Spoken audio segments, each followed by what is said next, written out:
Sobrang interesting po ng topic ng ating gagawin ngayon ng reaction video na mula po kay Historiador Pilipino. Bago po natin simulan to, no, welcome po kayo dito, no, dyan sa comment section bago po matapos tong video na ating pong gagawa ng reaction video, no, kung ikaw ba ay maka Duterte, kung ikaw ba ay maka PBBM. Alam nyo naman po ang channel na po to ay kami po ay nakasuporta po kami kay PBBM. Pero po, welcome po kayo na mag-comment dyan, kahit negative comment, kung ano man dyan sa description, kasi po maganda po ang topic natin ngayon, no? Ang title po nito, Sara at BBM nagsimula ng mag-upakan.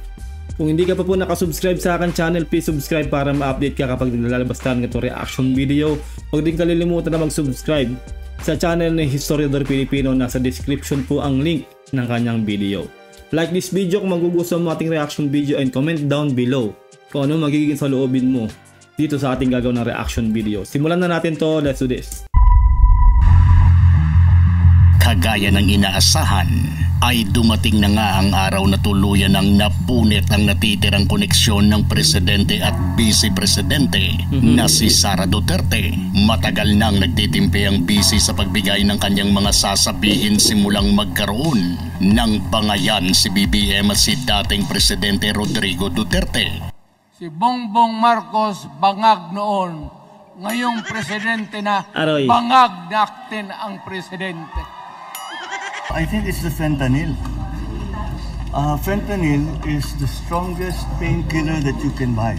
And PRRD has been taking the drug for a very long time now. Kahit sa mga tirada ng First Lady. Grabe, no? Grabe yung ano nila, yung batuhan talaga ng mga maanghang na salita, no? Sinasabi talaga dati ni ex-President Duterte na bangag daw ang President Bongbong Marcos. Sabi naman po ni Pangulong Bongbong Marcos na naapektuhan lang araw po ng fentanyl ang pag-uutak ng ex-President Duterte. Hindi ka pa ba nakasubscribe sa aking channel? Dapat mag-subscribe ka na, kasi road to 100k subscribers na ang ating channel. At kapag na-reach natin ang 100k subscribers, magkakaroon tayo ng cellphone giveaway. Kaya stay active, like our video, syempre share this video and always subscribe. Mag-iingat po kayo lahat. Maraming salamat. Back to the video. Ayun na po, diretso po natin to, no? Maganda pong topic to. Magrambulan na po kayo dyan sa comment section kung ikaw ba ay maka Duterte o maka Marcos, no? Diretso natin. Fentanyl is the strongest painkiller that you can buy. And PRRD has been taking the drug for a very long time now. Kahit sa mga tirada ng First Lady ay pinalampas lang ito ng busy. Kahit pa na alam ng lahat na hindi ito basta-basta lang nananahimik laban sa kanyang mga kritiko. Pero para maipakitang intact pa ang team unity noong panahong yun, ay tiniis na lang ng busy na hindi gumanti sa mga pinagsasabi ni First Lady. Duterte said, oh, bangag, di ba? Imagine a former president calling bangag. I mean, wow, you had 6 years. Why would you call bangag, di ba? And then the camera panned on her, tumatawa. Ayun nga, yun nga yung masama nga doon, no? Na nagsasalita yung tatay niya na bangag-bangag nga raw si PBBM, tapos nung nga yung camera kay Sara, tumatawa siya, parang nag-a-agree talaga siya doon sa sinasabi ng kanyang ama.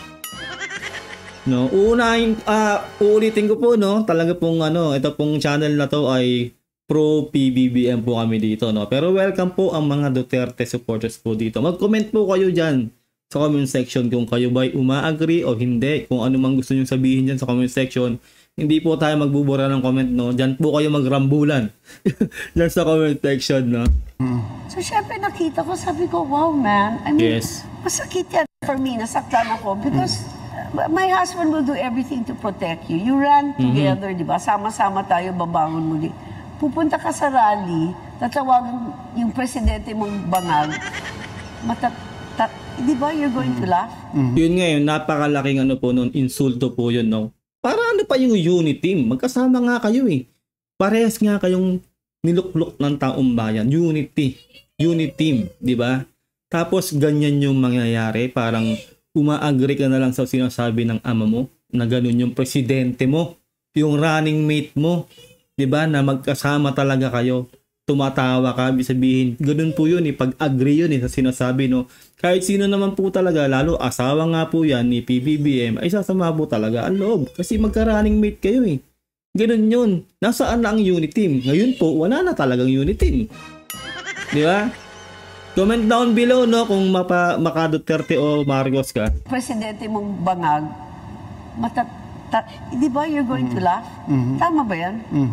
June 19, 2024, hindi na nagulat ang marami nang lumabas ang balitang nag-resign na sa kanyang posisyon bilang DepEd Secretary at Vice Chairperson ng LCAC si Sara Duterte. Ang natitirang tanong na lang ay kung kailan na bibira na hindi nagpipreno si Sara laban sa administrasyon ng presidente nitong si BBM. Ngayong buwan ng Agosto ay sunod-sunod na ang mga patutsada ni Inday Sara laban sa administrasyon ni Bongbong Marcos. Sa isang interview noong Huwebes ay sinabi ng Vice Presidente na bagamat hindi pa niya masasabi ang totoong rason kung bakit siya nag-resign bilang DepEd Secretary, ay ang issue sa budget allocation para sa Department of Education ngayong 2024 ang isa sa mga rason kung bakit siya nagdesisyong magbitiw. Para sa kanya, hindi raw nahawakan ng tama ang 2024 General Appropriations Act. Sinubukan daw niyang itama ang alam niyang mali, pero hindi man lang daw siya nakakuha ng kahit na anumang suporta. Pinanatan din ni Sara Duterte ang administrasyon sa kabiguan nitong matugunan ang nangyaring pagbaha sa Pilipinas noong sumagasa ang bagyong Karina. Ito po yan, no? Yung tungkol po dyan sa DepEd budget. Ay syempre kung ikaw ay talagang epektibo kang kalihim o talagang ikaw yung ng DepEd na yan, ay talaga pong may magandang pupuntahan yan at hindi ka magre-reklamo. Kasi po talaga, ang budget po talaga na yan ay nakalaan na po. Napakalaki po ng budget, no, ng DepEd.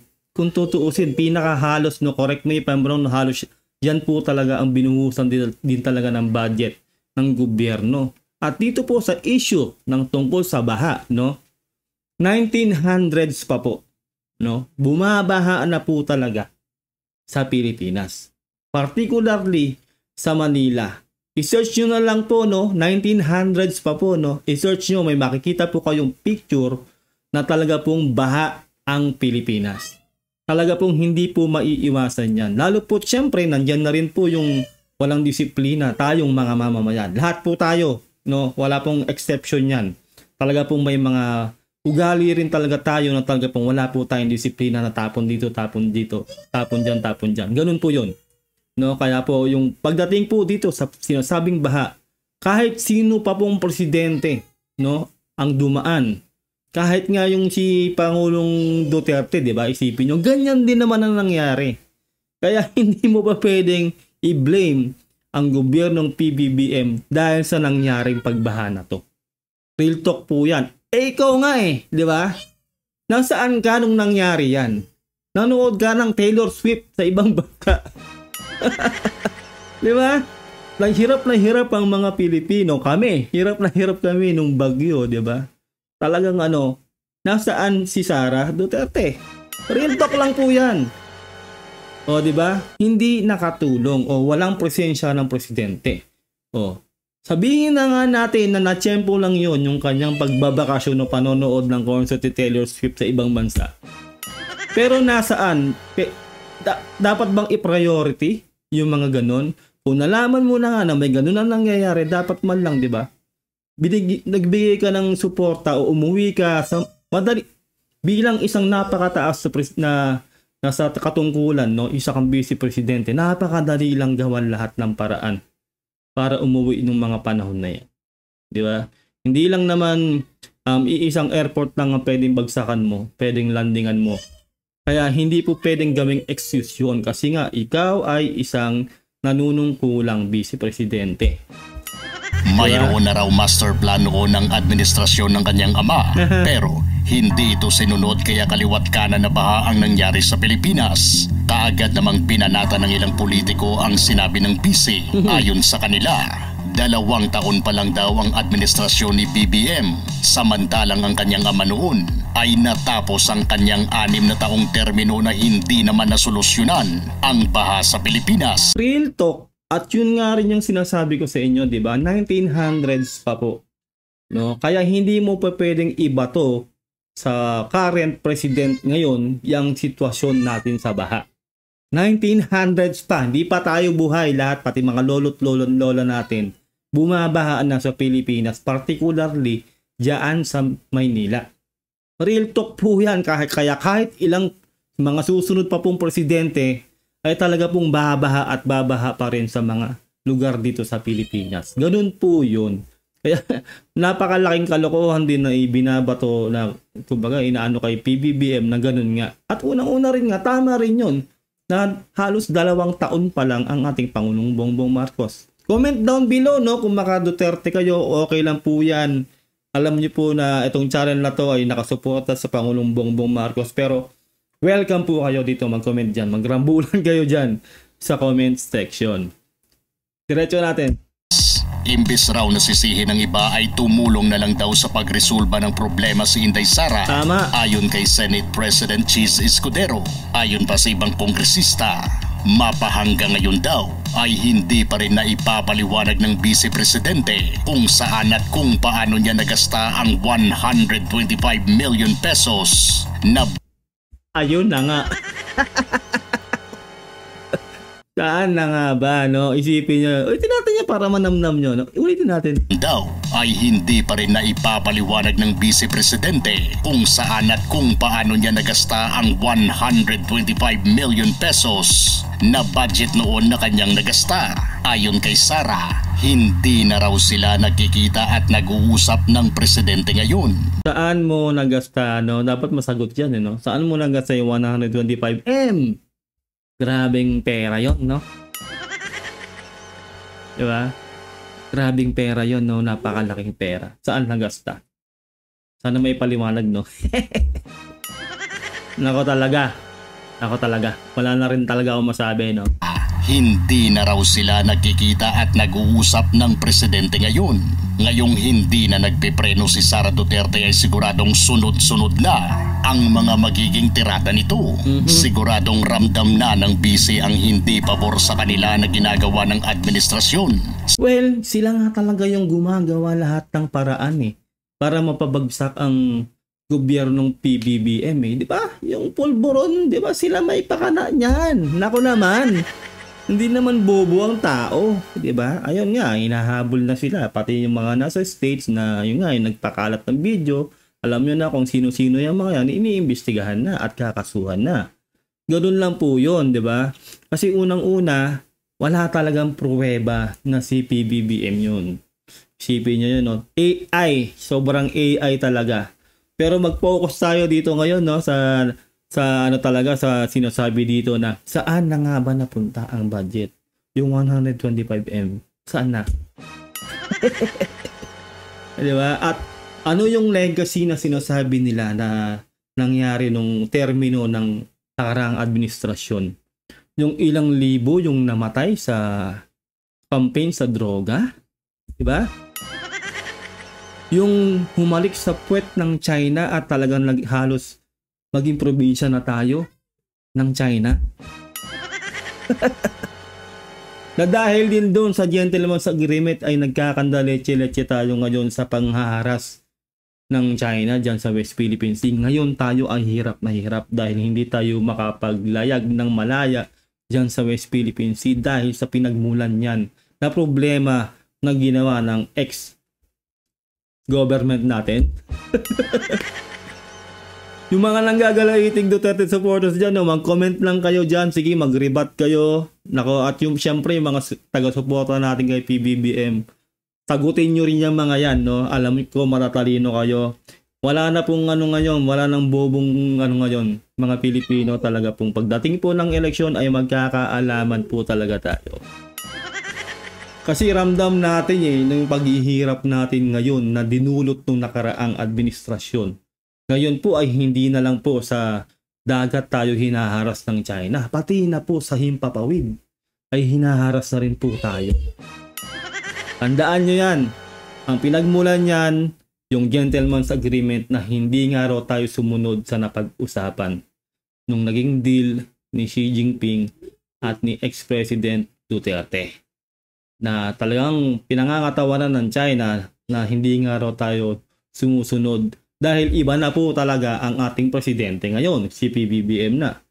Na masasabi po talaga natin na hindi po ino-honor ni PBBM ang gentleman's agreement. Diba? At ngayon po ay pilit po talaga nilang ibinabagsak ang ating Pangulong Bongbong Marcos kung ano-ano pong ibinabato sa ating Pangulong Bongbong Marcos. Ganun po ang strategy ng team na to. Diretso natin. Siguradong sunod-sunod na ang mga magiging tirada nito. Siguradong ramdam na ng BC ang hindi pabor sa kanila na ginagawa ng administrasyon. Sukol na ang ipinagtatanggol nilang kaibigan ng kanilang pamilya na si Pastor Kibuloy, Apollo Kibuloy. Tagtad na rin ng kaso ang kanyang kapatid pati na ang asawa nito. Kaya nga yun nga malaking ano talaga yan nasaan si Kibuloy? Di ba?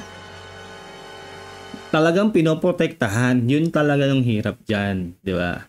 Palibasa nga naman ay nakinabang sa dami ng member dati niyan, ng ano ni Kibuloy, kaya ayun lang nga.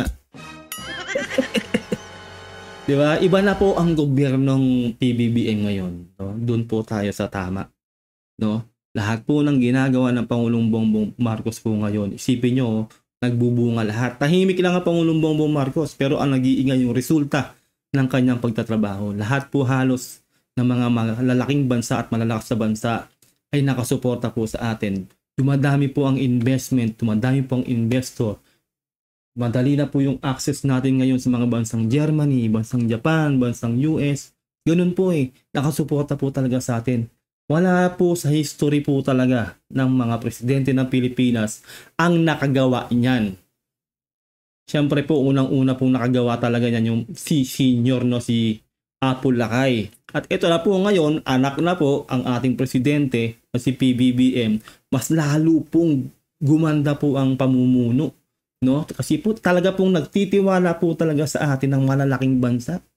Nag-i-invest po talaga sila sa atin. Talagang sinusuportahan tayo na magpalakas ng ating sandatahang lakas. Isipin niyo yun, kung tolongges ang ating Pangulong Bongbong Marcos ay hindi po tayo susuportahan ng mga bansang yan. Isipin nyo lang, yung grabe yung buhos ng mga suporta talaga. Mga pinapahiram sa atin, yung mga budget talaga na pinapahiram sa atin. Bilyong dolyar ang inanusap talaga sa atin ng US, yung Japan, pati ngayon Vietnam, no, sumusuporta rin sa atin talaga, South Korea. Ang daming bansa, pati na rin yung malakas ding bansang Germany, isipin nyo yun. Kung talagang tolongges ang ating presidente at walang silbi at talagang hindi nasa tama, hindi tayo susuportahan ng mga bansang yan. Real talk, no? Kung ang ating Pangulo ngayon ay hindi si Pangulong Bongbong Marcos, wala na po talaga tayong pag-asa. Nasakop na tayo ng China. Lahat po ng teritoryo po natin ay China-made na po. Real talk po yan. Mula kay dating Senador Sonny Trillanes, ang inaasahang pagpasok ng ICC para arestuhin ang kanyang amang dating presidente ay pinuna na rin ni Sara na isa raw pagpapaalipin ng administrasyon sa mga banyaga. Dapat lang naman makasuhan. Ano ba naman yung... Di ba? Ang daming kaso kasi talaga, ang daming kabulastugan ng nakaraang gobyerno. So, karapat dapat lang po, di ba? Pinagmumura niya nga yun Di ba? Lahat na lang kasi hominem kasi. Di ba? Walang respeto. Isipin nyo, dinadaan sa ganung ugali, di ba? Actually, marami tayong nabudol, no? Nabudol din tayo niyan talaga. Kala natin okay, di ba? Pero nung naramdaman na po talaga natin, lalong-lalo na po yung talagang naungkat na yung baho tungkol doon sa sa pagyukod sa China, no? Yung talagang halos dumuwa yung puwet talaga sa takot sa China na talagang sinasabi na talagang teritoryo natin, mag-drill daw siya ng langis doon, tapos nagpaalam sa China, tapos yung sinabi ni Xi Jinping na wag gawin, umurong na, di ba? Anong klaseng presidente yung ganun? Walang paninindigan. Samantalang ang ating presidente ngayon talaga pong sinasabi, we will not yield. Filipinos will not yield. Hindi tayo susuko sa China.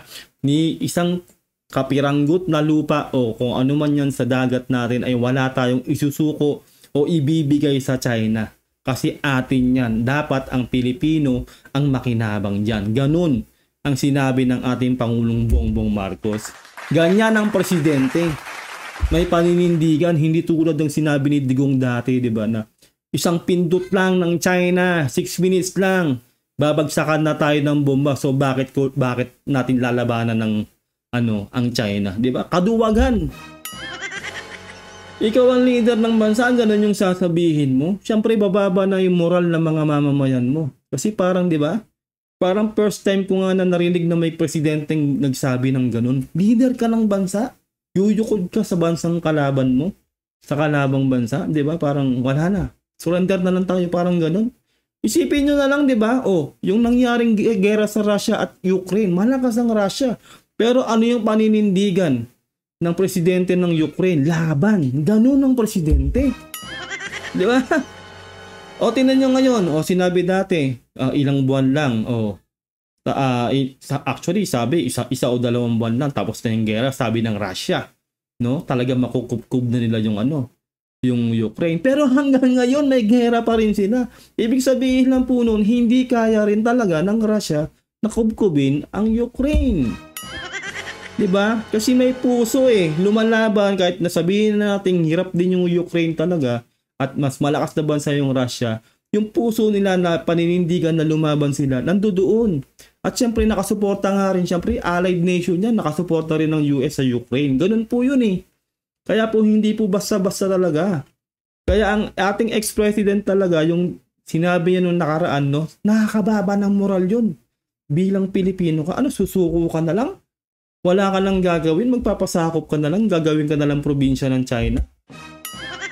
Hindi po ganoon ang pamumuno ng Pangulong Bongbong Marcos. Mararamdaman po natin yung pusong Pilipino dahil dito sa ating leader ngayon. Dahil lahat po talaga ng mga bansa ngayon ay sinusuportahan tayo at ang galawan ng ating Pangulong Bongbong Marcos ay sa international law. Pansinin nyo yun, nag-iipon lang ng mga ebidensya talaga na ang China talagang gumagawa ng kalokohan. Kaya ngayon, isipin nyo, bumubuhos na ang suporta sa atin ng mga malalaking bansa. Kasi tayo yung nasa tama. Totoo yan, diretso natin. Pinuna na rin ni Sara na isa raw pagpapaalipin ng administrasyon sa mga banyaga. May humigit kumulang 4 na taon pang natitira sa panunungkulan si Bongbong Marcos. Kaya siguradong mahirap makipaglaban dito basta't sila ay nakaupo sa pwesto. Hindi na bago ito dahil sa panahon ni Rodrigo Duterte ay ganun din ang naramdaman ng oposisyon. 7 taong nakulong si dating Senador Leila de Lima at sa huli ay nalaman na lang pala na puro gawa-gawa lamang ang mga alegasyon laban sa kanya. Kung gaano ka-agresibo ang mga pulis ngayon na tumutugis kay Kibuloy ay mas higit pa silang agresibo noon sa kanilang mga operasyon dahil alam nilang nasa likod nila si Digong. Sa huling resulta ng survey ng Okta Research ay umakyat raw ang pumabor sa administrasyong Marcos kumpara sa mga Duterte. Ayun na lang di ba? Real talk yan. Bumaba na talaga ang supporters ng ating ex-president kumpara dito po sa ating current president, Kudos sa ating Pangulong Bongbong Marcos. Yung sinasabi ko nga kasi sa inyo, ang ating Pangulo talaga ay bihira at halos hindi nga na sumasagot sa mga batiko sa kanya. Diba? Sabi niya nga, nakita niyo ba akong umiyak? Nakita niyo ba akong nag-react sa mga ganyan? Hindi. Ang gusto ko lang ay magtrabaho. Paglingkuran ng taong bayan. Ganun ang sinasabi ng Pangulong Bongbong Marcos. Diba? Lahat po kasi ay ginagawa na, kumbaga gusto siyang ibagsak talaga diba? Saka isipin niyo, yung si Kibuloy, meron kasi talagang kasalanan. Kaya tinutugis. Real talk yan. Kasi nga nasa FBI yun Yung FBI nga talaga yung totoong naghahanap sa kanya sa kaso niya. 'Di ba? Kaya nga yung pinatungan na yung ulo niya, marami nga ngayon naghahanap yung kay Kibuloy. Pero syempre, as long as may taong malaki na nasa likod ni Kibuloy, hindi mo basta-basta mahuli. Alam na natin kung sino. Ganun po yun. Magiging tinik sa lalamunan ng administrasyon itong si Inday Sara dahil paniguradong nakabantay ito sa lahat ng mga kapalpakang magagawa ng administrasyon. Baklas na naman ang lahat ng mga kumontrang politiko at may mga makukulong na naman at makakasuhan sa oras na manalo itong si Sara.